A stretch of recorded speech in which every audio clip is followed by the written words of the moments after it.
if you're gonna try, give your best. Otherwise, none at all. Ibig sabihin nito, sa exam, sa friendship, sa trabaho, sa buhay, sa negosyo. Alam mo, pag magta-try ka, gawin mo yung pinaka-best mo. Gawin mo lahat, yung walang ka-regret, walang pagsisisi, walang sana ganito ginawa ko, sana may time machine.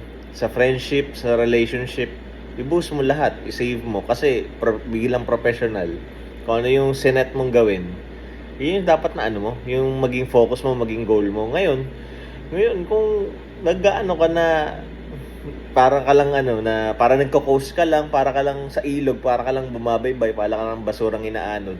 Huwag mo na lang gawin, huwag mo na lang simulan pa.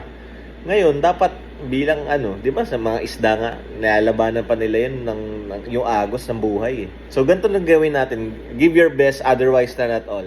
Thank you.